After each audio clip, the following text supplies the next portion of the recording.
And Brian, just so you know, in case you missed it this weekend, Griff would like a 70-pound trophy for something. Right, it doesn't matter what it is. He's willing to compete for it, but he definitely wants one. I don't want to sumo wrestle. Right.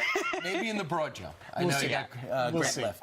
7 minutes out after the hour. Let's talk illegal immigration and border wall. Well, and Brian, you know, because you were down there as well, but our colleagues in the mainstream media finally waking up to the fact that there's undeniably a crisis at the border and what to do with these people. They're releasing them as fast as they get them because they have no place to put them. We're running out of places to process them. We saw in the 2020 Democratic field, we saw Kirsten Gillibrand say, well, I wouldn't even detain him, whatever. Well, Beto O'Rourke was on Face the Nation this weekend, and here is what he had to say about what to do with the asylum seekers. Listen.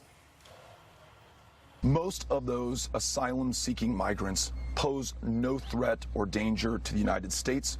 We know from past history that when we connect them with case managers in a community, they have a 99% chance of meeting their court dates and their appointments with ICE, and it costs us a tenth of what we pay to keep them in detention and in custody. That's incredible to me because they're sitting on the border. Beto O'Rourke knows the facts, and we looked back at 2017, the most recent available data from the Department of Justice. Here is what they say about court attendance. 28% did not show up for court. Of 149,436 immigrants released, 41,384 were no-shows. But here's the point, Brian.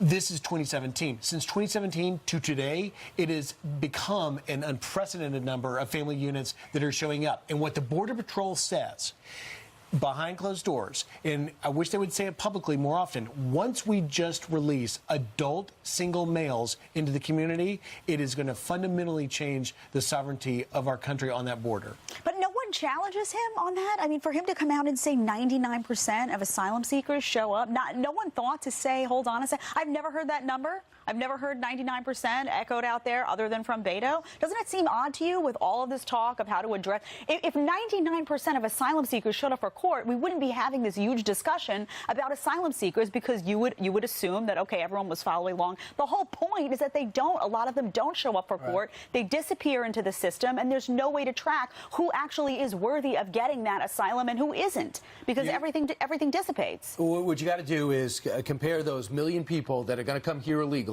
to the people that are trying to do it the right way. And then compare those million people that are here illegally, who are going to, many use our social safety net, whether it's Medicare, whether it's the emergency room, whether it's any unemployment insurance, whatever they're going to get.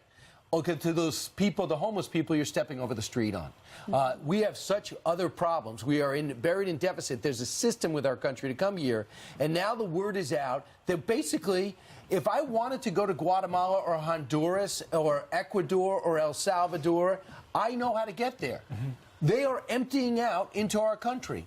And these politicians that say that's okay, so let's let every country come here. Let's let all the. Why should we draw the line at just these 3 countries, or 5 countries, or 6 countries? The word is out that you got to come here now because they're going to sober up soon. I'm not even convinced we're going to sober up soon.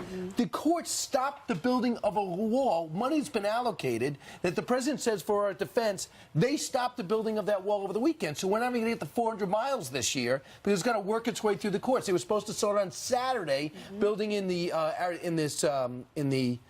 Yuma section of Arizona. 51 miles. Yeah, 51 miles. They couldn't even start Saturday because of the courts. Yet everybody at the border says, I need it to help funnel people, slow down people, let alone stop people. This is not one of the hard things that we do. No, but you make a good point. The immigration system in this country is fundamentally broken right now, and the Border Patrol cannot do it alone. Yeah, and President Trump has had to battle Democrats. Now he's going to have to battle the courts, and he knows that. But he's doing it because he has aligned himself with people who are actually on the border, who have come to him and said, we need your assistance, and that is his priority. And my last point on this, it's so unfair to put all this on the Border Patrol while Democrats try to make a point and Republicans try to sober them up. The Border Patrol sits there every day and is overwhelmed. These men and women are going to walk off. They're going to leave. Nobody gets paid enough to deal with what they're dealing with right now. You know who's sober and gets paid a lot to do headlines?